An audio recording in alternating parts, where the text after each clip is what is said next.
Dallas Seavey, through his attorney, went on the offensive.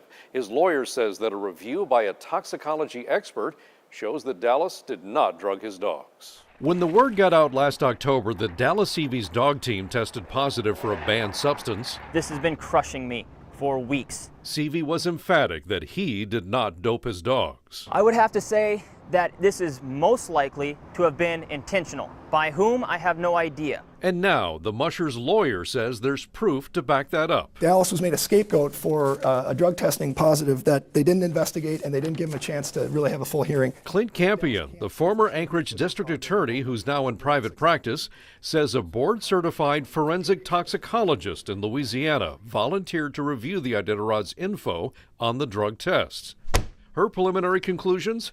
Tramadol was given to Seavey's dogs 2 to 4 hours after he crossed the finish line last year.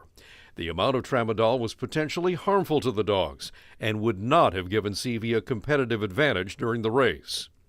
And the dosing after the race supports intentional doping by an unknown third party. So then the question is, why would Dallas administer tramadol, a drug that would make his dogs sleepy and tired?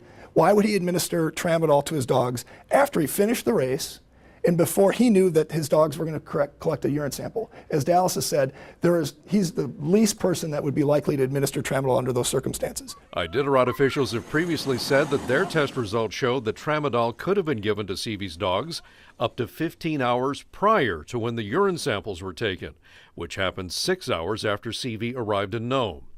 And the Iditarod Trail Committee didn't impose punishment against Seavey because it said it was unlikely that it could prove intent. And just a few days ago, as supplies for this year's Iditarod were being prepped, the race director said again that Seavey was never directly accused. It's a struggle for everybody.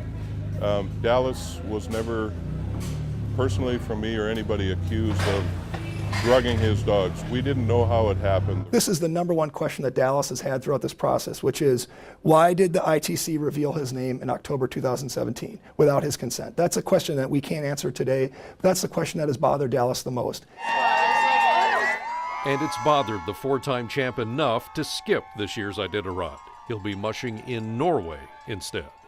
Now, Seavey's attorney says changes are needed in the Iditarod's rules and procedures, especially to protect the confidentiality of drug test results and to give the mushers a way to plead their case if their dogs test positive.